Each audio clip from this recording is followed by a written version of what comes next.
Hey YouTube, it's ICU, and today I wanted to make a video discussing jailbreaking and kind of summarizing things for you guys. So as most of you know, tomorrow on the 18th, Apple will officially release iOS 7 to the general public. So millions will have the updated firmware, and of course millions will be searching for a new jailbreak solution. Well, I just wanted to give you guys the latest development status on the next untethered jailbreak for iOS 7 to come from the evaders.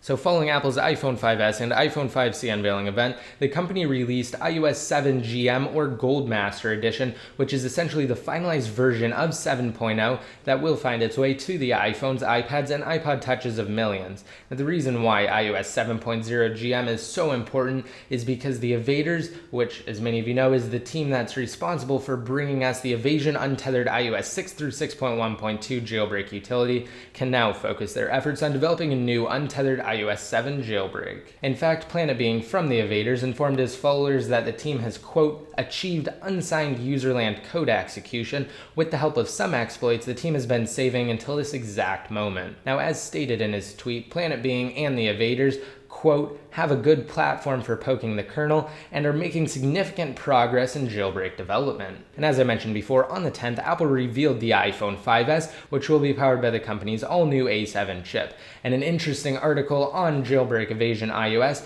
discusses how Apple's new 64-bit A7 chip will affect the development of an iOS 7 jailbreak. Now, like with every new chipset the company releases, the A7 SoC, or System on a Chip, poses additional challenges for the developers on the jailbreak scene.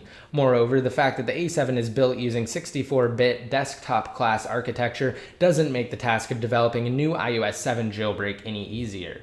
In accordance to all previous dev teams, the evaders have continued the practice of storing valuable vulnerabilities in iOS code that have the potential to be exploited and applied to future jailbreak utilities. And following the event on the 10th, Pod2G of the evaders sent a tweet to his followers pertaining to the exact topic that I'm discussing right now. So while some exploits the evaders have discovered have managed to survive Apple's transcendence of the now outdated 32-bit A6 chip found in the iPhone 5 and other devices, including the new iPhone 5C, there will undoubtedly be a few that were unintentionally patched due to the basic process of evolution.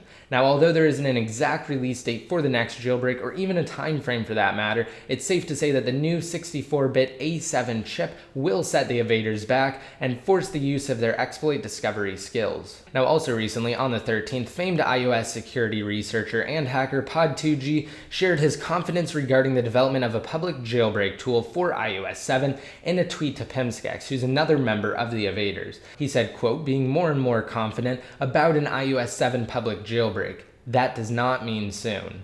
Now, in response, Pimskex simply said the following, in what I assume was intended to be a sarcastic tone, quote, hey Pod2G, that's confidential.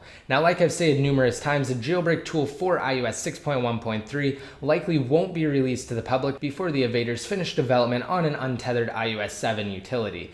Now, if you're on the desktop version of YouTube, there will be an annotation on the screen now with a link to my previous jailbreak update video where I discuss iOS 6.1.3 and also why there isn't currently a jailbreak for the latest firmware for most devices or 6.1.4 for the iPhone 5. And as I mentioned before, unfortunately, there isn't a release date or a time frame. As Pod2G said in his tweet, that does not mean soon. Now, although I don't anticipate it will take months to develop an iOS 7 jailbreak like it did with the iOS 6 through 6.1.2 Evasion utility, we won't really know for sure until the evaders are able to get their hands on the iPhone 5S with Apple's new 64-bit A7 chip like I was talking about before. Now, of course, I will keep you guys completely covered on everything jailbreak related here on my YouTube channel. I'll also provide you guys with the very best jailbreak tutorials once a utility is released. Now, as far as Red Snow is concerned, the iPhone dev team will most likely update Red Snow to include support for the iPhone 4. So iPhone 4 owners will probably be able to jailbreak before any other iDevice owners once Saric's able to update compatibility for Cydia with iOS 7. So just be sure to stay tuned for anything and everything related to jailbreaking. Again, I will keep you guys covered.